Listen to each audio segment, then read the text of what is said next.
La era de la divina voluntad comentado teológicamente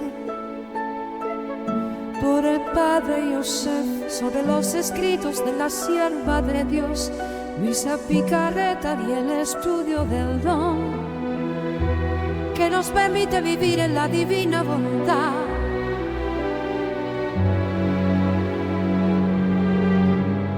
Bienvenidos hoy amigos en fe, con la guía del Padre Yosef que nos guía.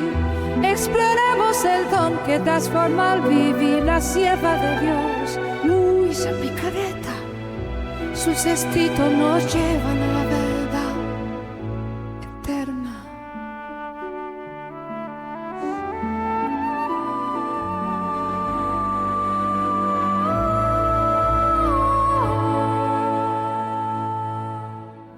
En la era de la divina voluntad, el amor de Dios siempre nos guiará por la senda de Luisa, en Dios confiar.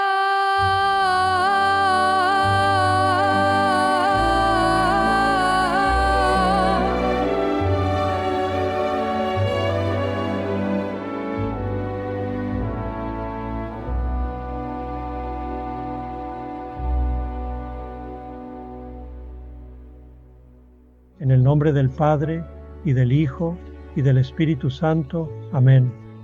Ven, Espíritu Santo, llena los corazones de tus fieles, y enciende en nosotros el fuego de tu amor. Envía tu Espíritu, para que seamos recreados, y renovarás la faz de la tierra.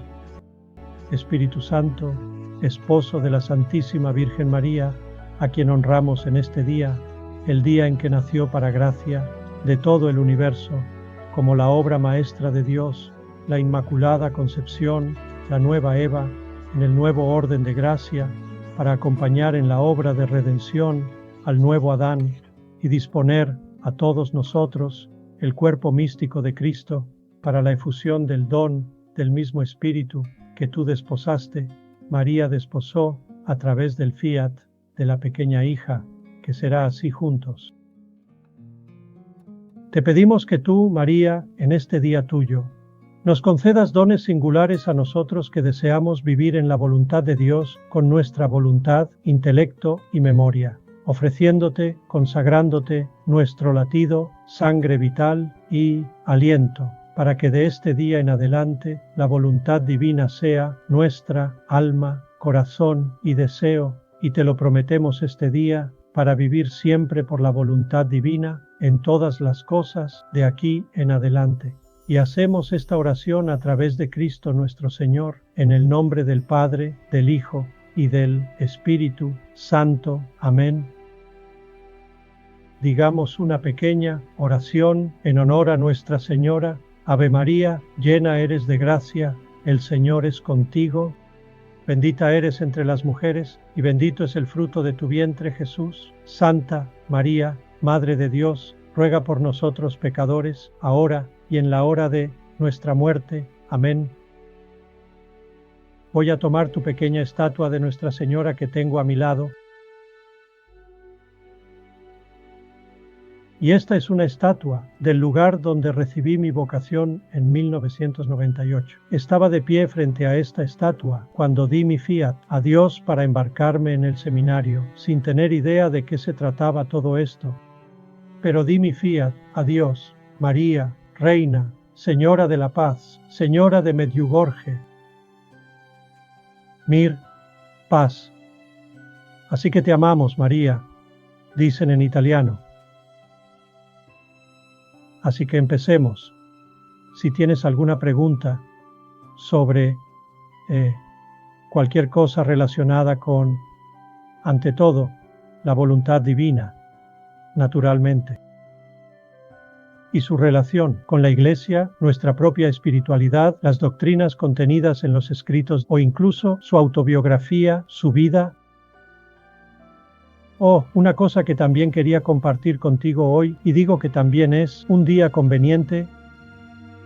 Hoy, el volumen 1 está oficialmente listo para ir a la imprenta, porque lo envié a varias personas para que lo revisaran, y me llegó de vuelta hoy, y lo revisé yo mismo.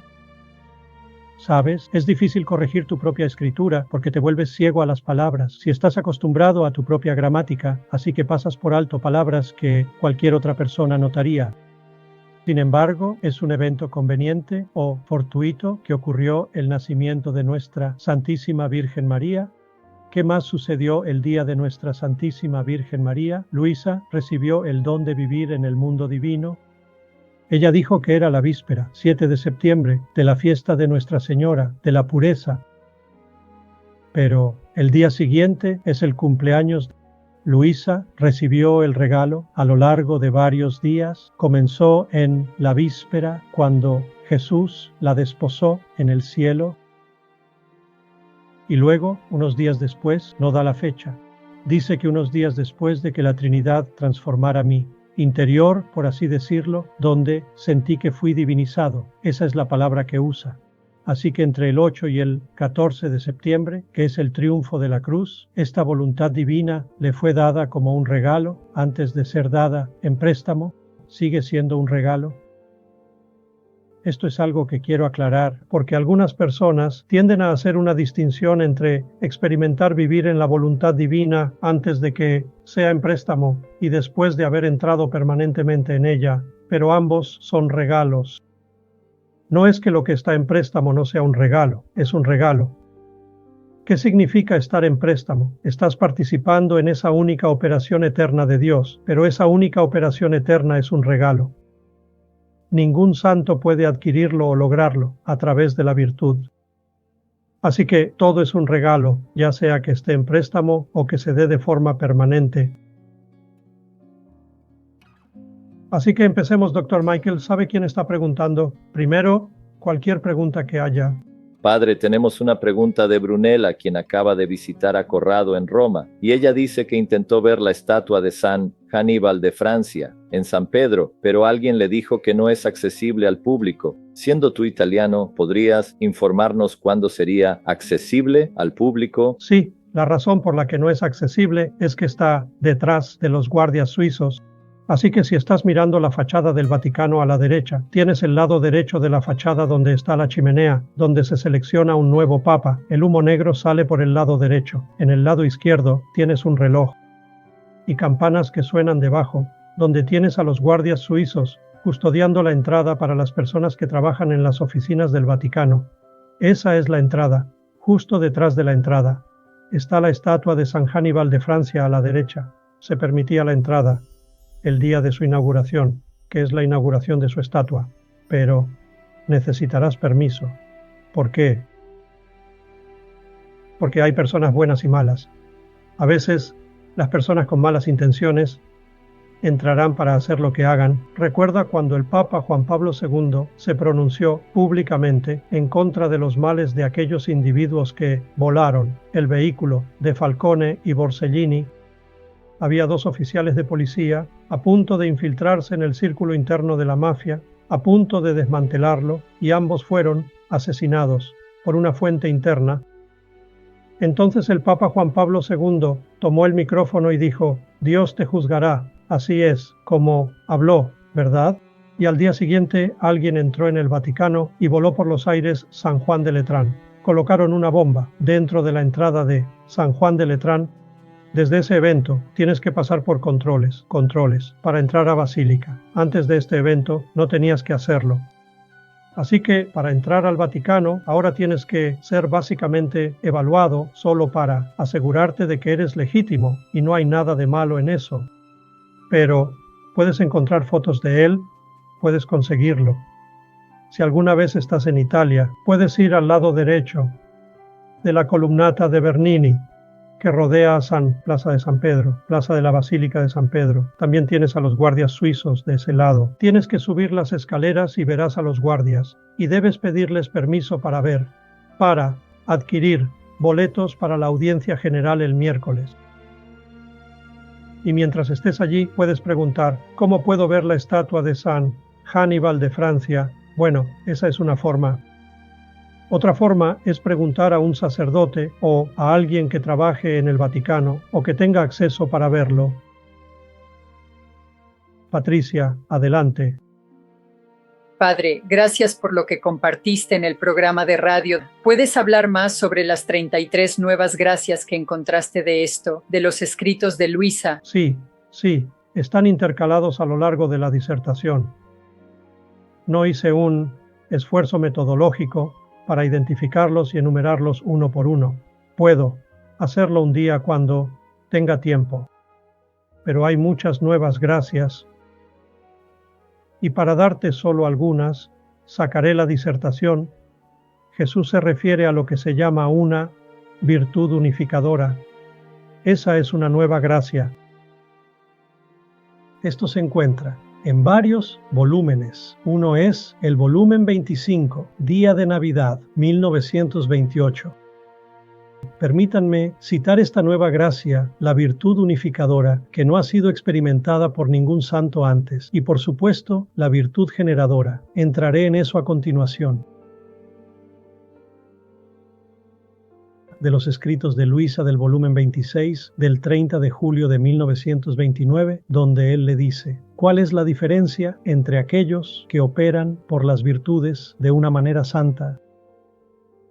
Esos son los santos, y aquellos que operan por las virtudes en el orden divino. Estos son conocidos como virtudes divinas, de las cuales hablé este pasado sábado en Radio María.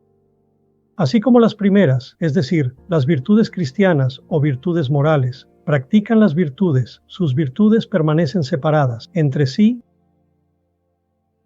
de tal manera que la diversidad de sus actos aparece como un solo acto virtuoso.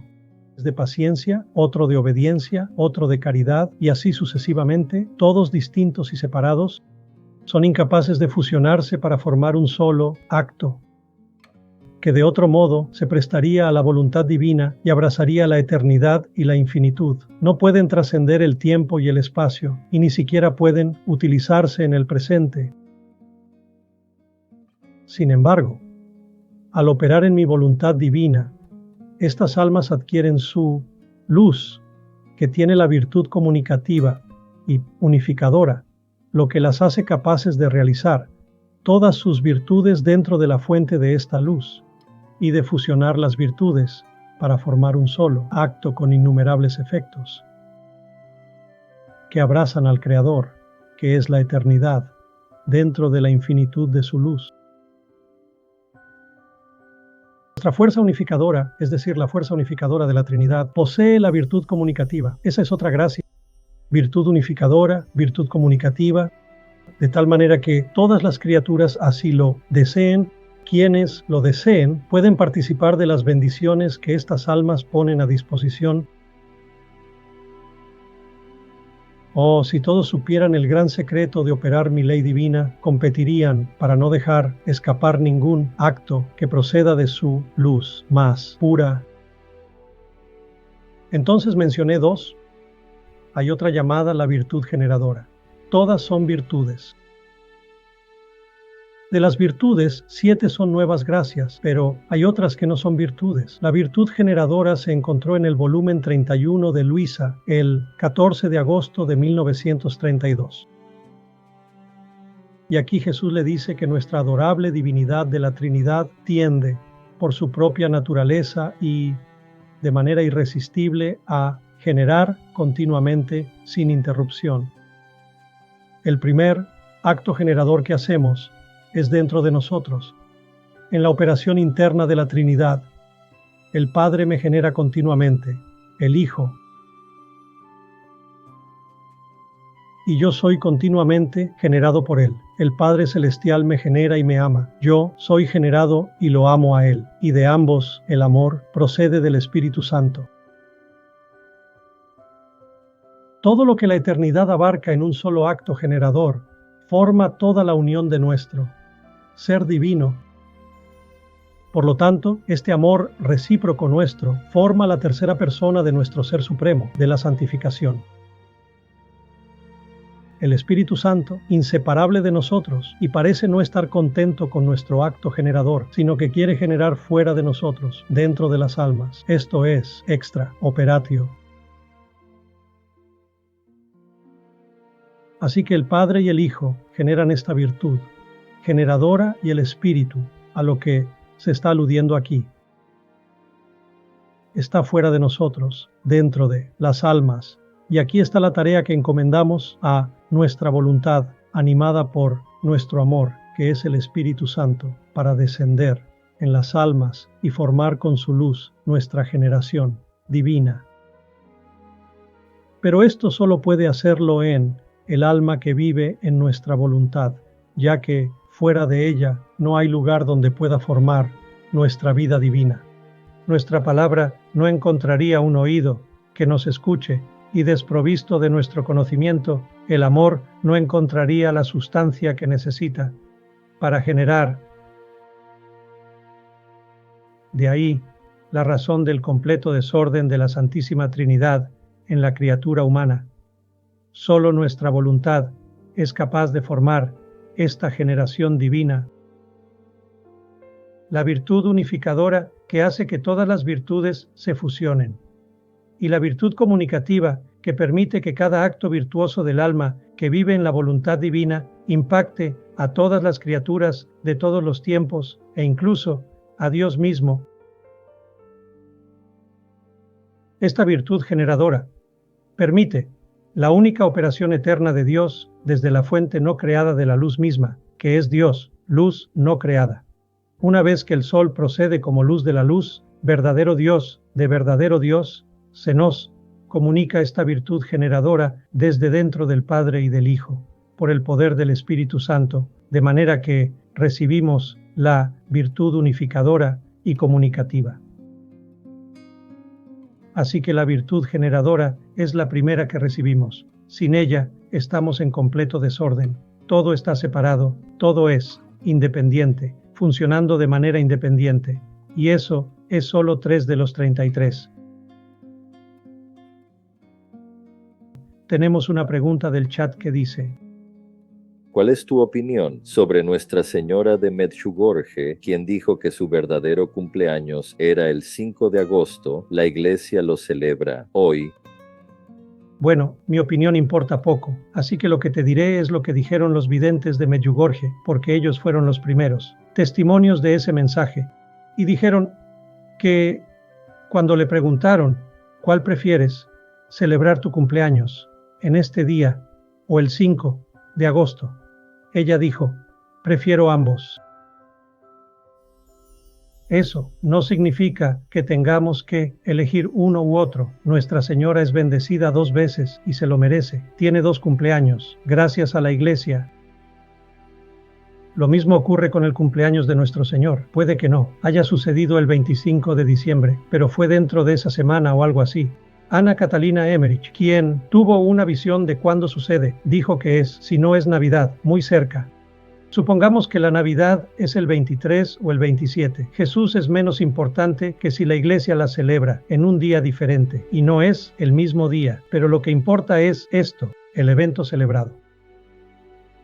Considera, por ejemplo, los sinópticos, los escritores del Evangelio, Mateo, Marcos, Lucas y Juan. ¿Eran realmente Mateo, Marcos, Lucas y Juan? Nosotros, con una probabilidad muy alta, podemos afirmar que definitivamente fue Mateo, el apóstol. Definitivamente fue Juan, el apóstol. Eso es comprobable. Marcos no fue un apóstol. Y Lucas, él no era.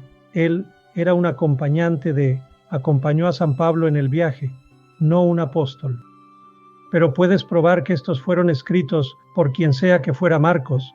Nadie puede decirlo de manera definitiva. Era este el Juan Marcos del Evangelio que huyó cuando el Sanedrín envió a los soldados a arrestar a Jesús. Dijeron que un hombre corrió y los guardias le agarraron y huyó desnudo. Ese era Marcos. Y luego hay un Juan Marcos que acompañó a Pablo en sus viajes por un tiempo. ¿Cuál de los Marcos es este? No lo sabemos. Lo que importa no es quién lo escribió, sino que fue inspirado, palabra inspirada por Dios. Eso es lo que importa. Lo mismo ocurre con las cartas que encontramos en el Nuevo Testamento, como las de Judas y demás. Mientras el evento sea real, eso es lo que importa. Y la Santísima Madre expresó lo mismo al decir: me gustaría, disfruto que celebren mi cumpleaños en ambos días. Gracias. Es correcto rezar en el reino de la voluntad divina. Rezar con la sierva de Dios, Luisa Picoreta, en tiempo ordinario. Deberías hacerlo cada vez. Tiempo ordinario, Cuaresma, Adviento, Pascua, tú. Está bien, gracias. De nada. Esa es una buena pregunta. Michelle. Padre, gracias por la oportunidad de hacer esta pregunta. Estoy escuchando a todos hoy y también estoy escuchando muchas de sus respuestas, Padre. Mi pregunta en particular sería para mi padre que falleció en abril. Mi padre era, lo siento. Sé que soy consciente de eso porque me lo informaste. Gracias, Padre. Gracias por sus oraciones por él. Era muy simple en su fe y amaba. En particular, tenía una gran devoción a la pasión de Jesús y uno de sus libros favoritos era Las horas de la pasión de nuestro Señor Jesucristo, muy apreciado. Y hacia el final de su vida en particular, cuando estaba en una etapa con la enfermedad de Parkinson, encontró mucho consuelo al leer el libro. Aunque no entendía completamente, ya sabes, gran parte de la interacción, pero estaba muy cautivado por Luisa Picoreta, siguiendo a Jesús y orando, ya sabes, cómo, con su pasión. Y en particular, de hecho encontré que tenía una tarjeta de oración, las últimas palabras de Luisa Picoreta, su testimonio espiritual, y esto también le dio algo de consuelo. Especialmente en el último párrafo cuando ella hablaba sobre es mi camino, es el camino que he preparado para ti, es el camino que mantendré reservado para todas las almas que deseen vivir en la voluntad divina. Es muy hermoso, pero mi pregunta para usted es que mi padre realmente no entendía todo esto sobre la voluntad divina, pero lo deseaba. Y hablas tanto sobre el deseo, Padre. Me gustaría pensar en su simplicidad y en el amor que tenía por Jesús y María. Y, en particular, sabes, por la sierva de Dios, Luisa Picoreta, y cómo ella lo siguió en las horas de la pasión y cómo él también trató de hacer lo mismo.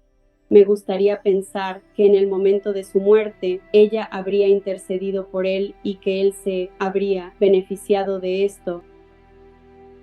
Bueno, creo, aunque Luisa Picoreta no lo declare explícitamente, como eso se desveló,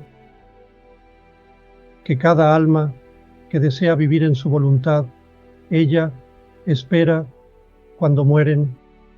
Padre Pío dijo: esperaré en las puertas del cielo por todos mis hijos espirituales hasta que entre el último. Luisa, su compatriota, no tenía una disposición diferente. Ella alude a esto en sus escritos, en sus cartas en particular. Ella habla sobre cómo está conectada con todos aquellos que buscan vivir en la voluntad de Dios y la desean. Y Jesús le aseguró eso al llamarla el tercer eslabón del don. Dijo que todos los que reciben el don tienen que recibirlo a través de 3 eslabones. Los llama 3 pasos en un área diferente. Y uno es, el primero es Cristo, que procedió en la eternidad, María, que lo precedió en el tiempo. Y el tercero es Luisa, es Jesús casándose con Luisa, vínculo triple, es esencial para todos, si no conocen a Luisa, recibir este regalo. Así como la salvación es esencial a través de Jesús Cristo, aunque no todos lo conocerán antes de morir.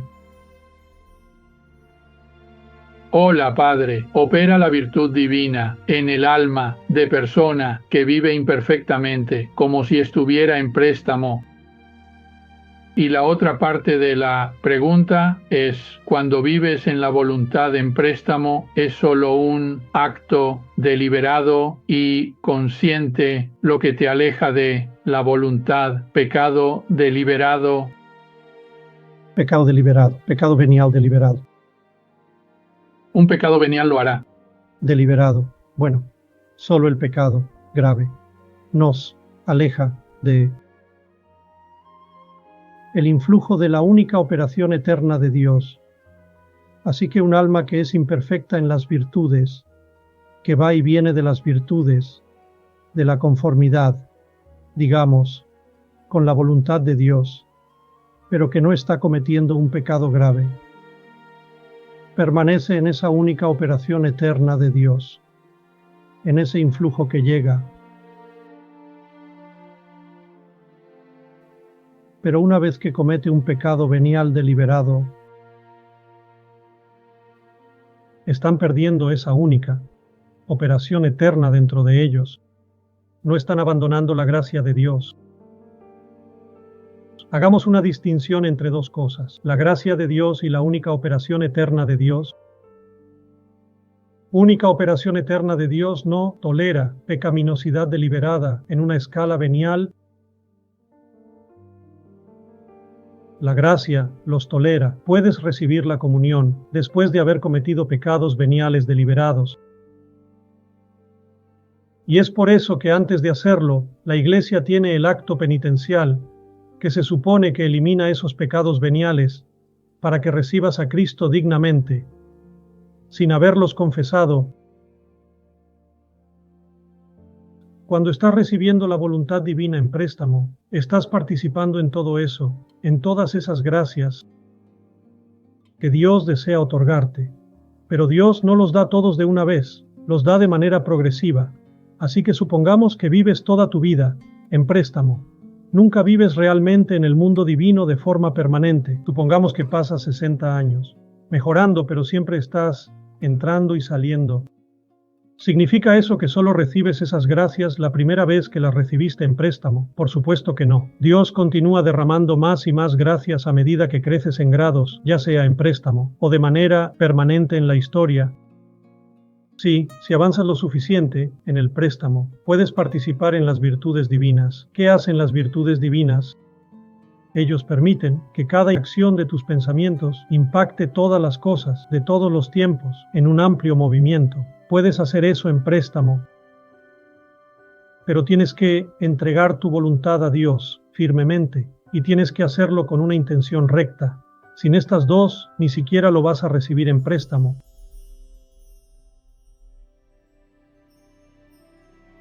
Así que no es en préstamo, fuera un pequeño paso aquí, no en préstamo. Puede continuar y continuar en grados durante años. O puede ser un periodo corto dependiendo de tu disposición y adherencia a la voluntad divina de Dios. Por lo tanto, si Él te ve debidamente dispuesto, te lo dará de manera permanente. Así que sí, si vives en la voluntad divina solamente, puedes participar en las virtudes divinas, y si cometes un pecado deliberado, no dejas la gracia de Dios, pero esa operación eterna no está actuando en ti, porque Dios estaría cooperando con ese pecado y no puede hacer eso. Padre, una pregunta del chat.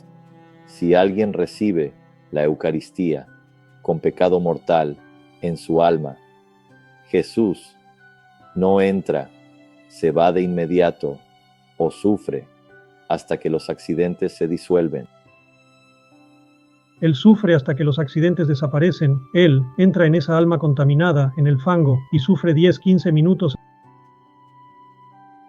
Débora, adelante, por favor.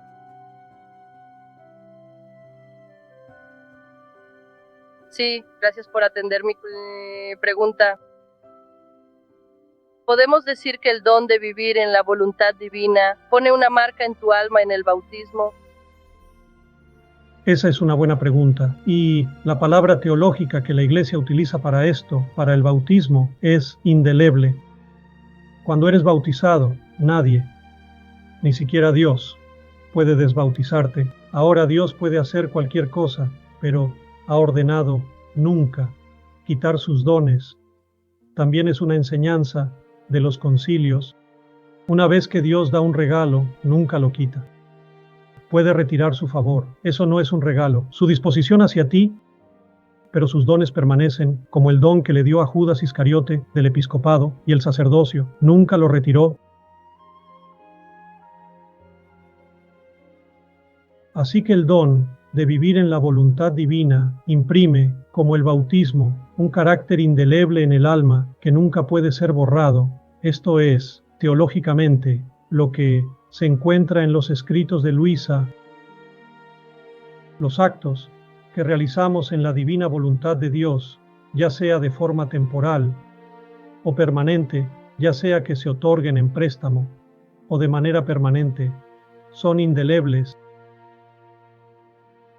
Jesús dice a Luisa sobre Adán, dice que aunque los primeros pasos de Adán se llevaron a cabo en el Edén, y no fue más allá de los primeros pasos, no estuvo mucho tiempo antes de pecar.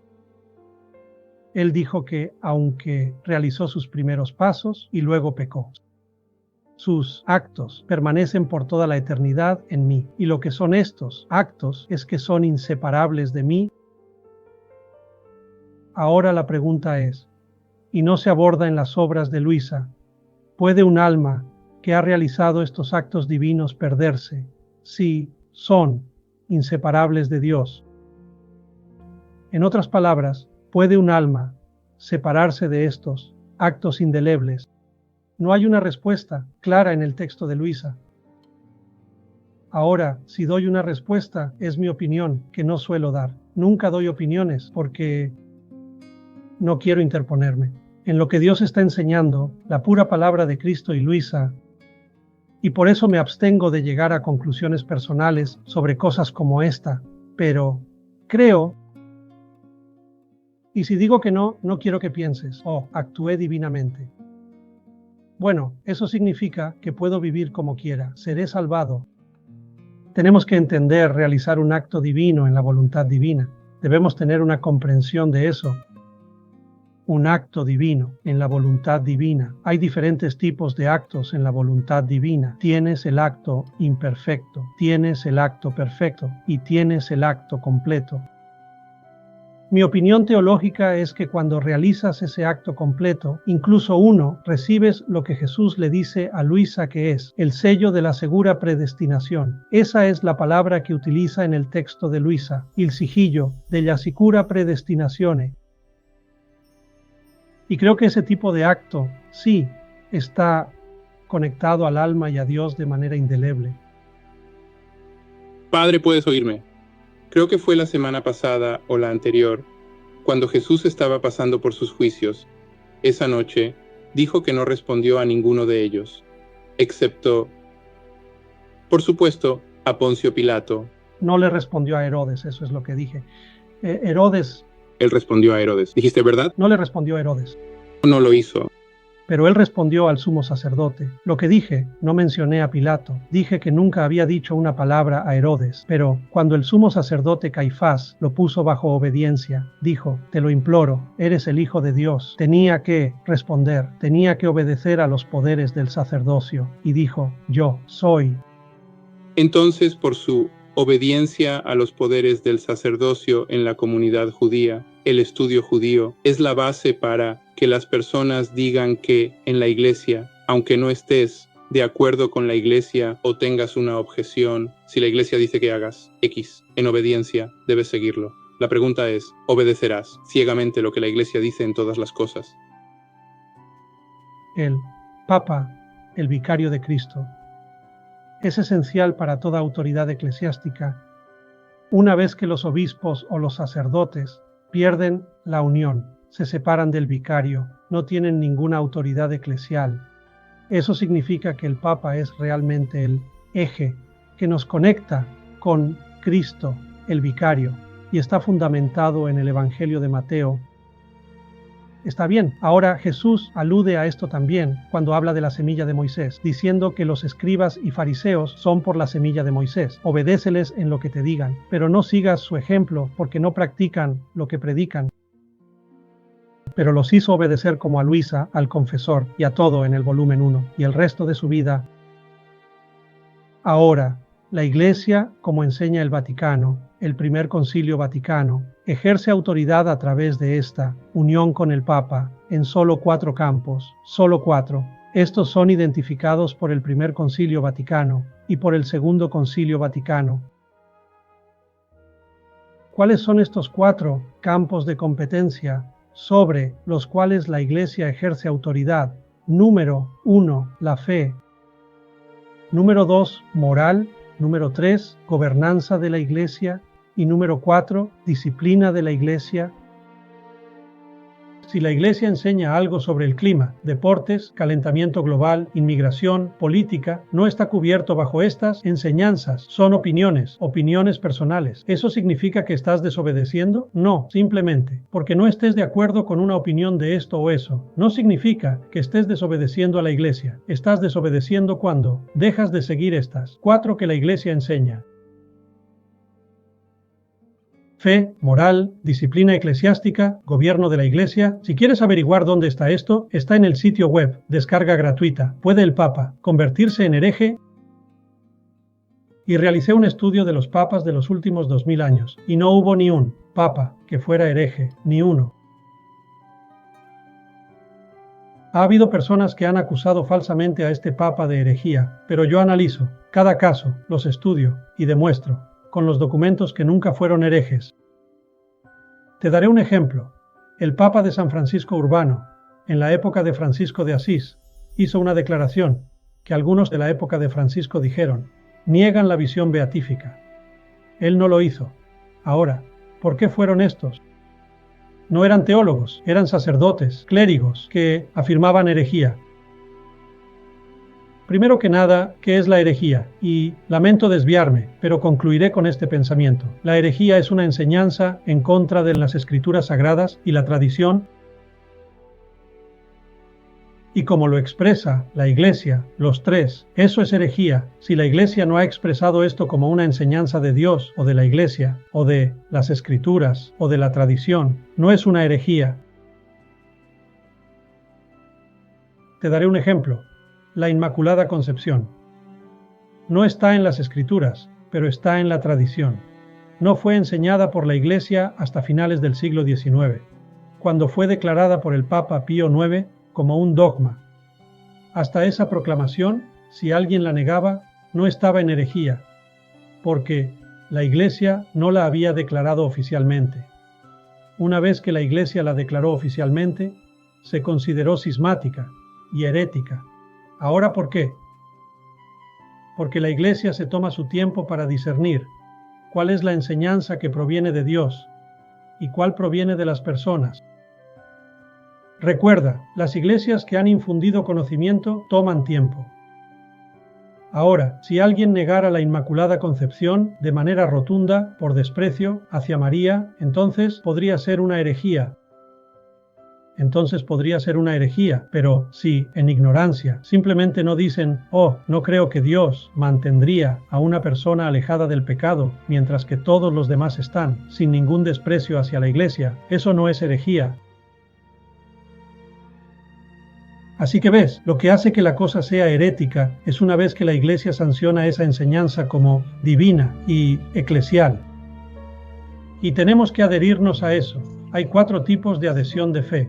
Hay fe divina. Si quieres profundizar en cómo debemos adherirnos a la enseñanza de la Iglesia, la revelación profética cuando está aprobada, cuando no está aprobada, tienes fe divina, fe eclesial, fe teológica y fe católica.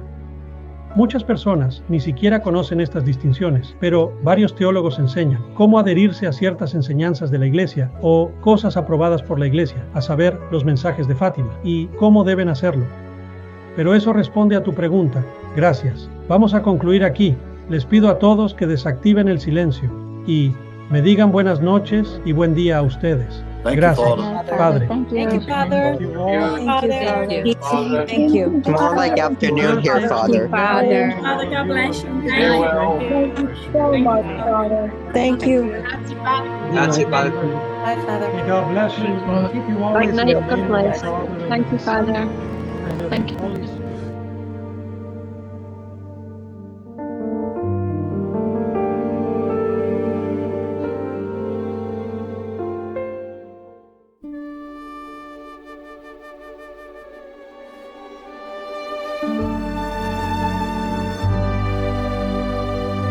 La era de la divina voluntad comentado teológicamente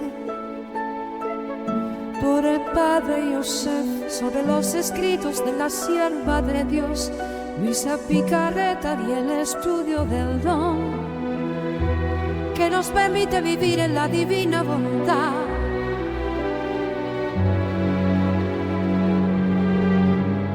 Bienvenidos hoy amigos en fe, con la guía del Padre Joseph Genosi. Exploremos el don que transforma al vivir la sierva de Dios, Luisa Picarreta. Sus escritos nos llevan a la verdad eterna.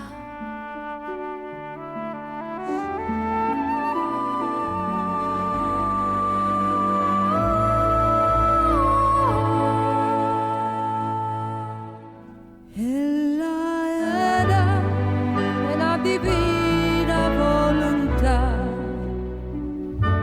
el amor de Dios siempre nos guiará por la senda de Luisa.